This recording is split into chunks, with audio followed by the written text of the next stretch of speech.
quello che si vuole fare alla fine è cercare in qualche modo di rendere, in questo caso il centro storico e il centro urbano di Montagnana, ma più in generale, i centri urbani storici più attrattivi di quello che sono. Perché? Perché ci rendiamo conto che come potenzialità sono a 1000, perché non hanno solo attività commerciali come può essere un centro commerciale, come può essere un outlet, ma hanno tutta una serie di altri attrattori, i servizi, le chiese, le canoniche, le parrocchie, la storicità, la tipicità, il panettiere, cioè hanno tutta una serie di servizi e non servizi, ma punti attrattivi che sono molto forti.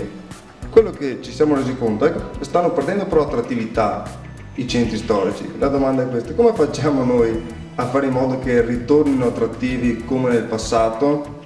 Noi pensiamo che la risposta sia un percorso duro ma professionale che ci porti a dei risultati non subito ma tra minimo un paio di anni. È un metodo che vogliamo inventare, non è un evento, non è un'azione, ma è un metodo di lavoro che cerca di far sinergia tra tutte queste forze attrattive per rendere il territorio ancora più attrattivo.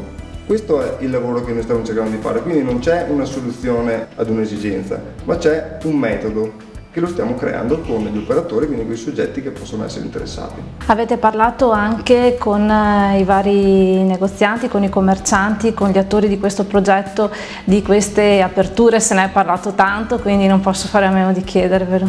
Delle aperture domenicali. Allora, dal punto di vista imprenditoriale, l'analisi che è emersa è una demotivazione, perché nel momento in cui si offre qualcosa generalmente si offre se c'è la domanda, quindi l'interrogativo è: siamo sicuri che c'è la domanda? Qualche altro potrebbe anche dire: però posso anche stimolarla la domanda, quindi non è detto che i progetti nel tempo non possano dare i risultati.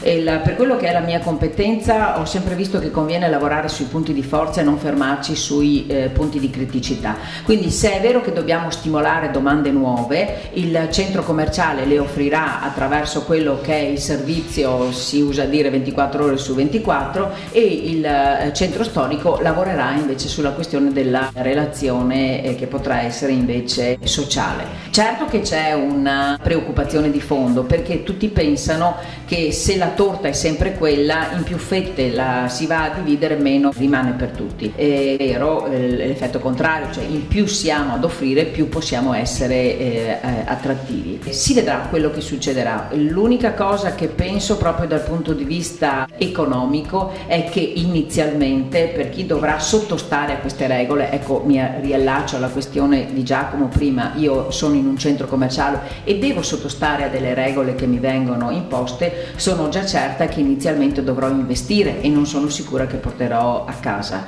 E guardiamo solo la questione dell'orario dei collaboratori che devono essere presenti nei centri commerciali. Però direi che vorrei tenere proprio divise le due cose, perché la domanda è legata al bisogno, quindi se il centro commerciale vuole in qualche modo sopperire alla domanda individuale, ben venga, e poi vedremo se i singoli individui potranno sopperire al bisogno degli imprenditori presenti in quel centro commerciale. L'operazione strategica del centro storico invece è rispondere a una domanda gruppale. Quindi direi che possiamo convivere tranquillamente entrambi, ognuno con delle proprie strategie e ognuno con dei misuratori di risultati delle strategie che sono state poste in atto. Visto che gli attori protagonisti sono proprio i commercianti che lavorano e che operano all'interno del centro storico di Montagnana, lo slogan che abbiamo condiviso insieme è stato quello: che io creda di farcela o creda di non farcela, comunque avrò ragione, e tutti insieme si è condiviso che ci conviene credere di farcela. E certamente questa è la leva motivazionale che appartiene a tutti quelli che ci stanno seguendo nel progetto.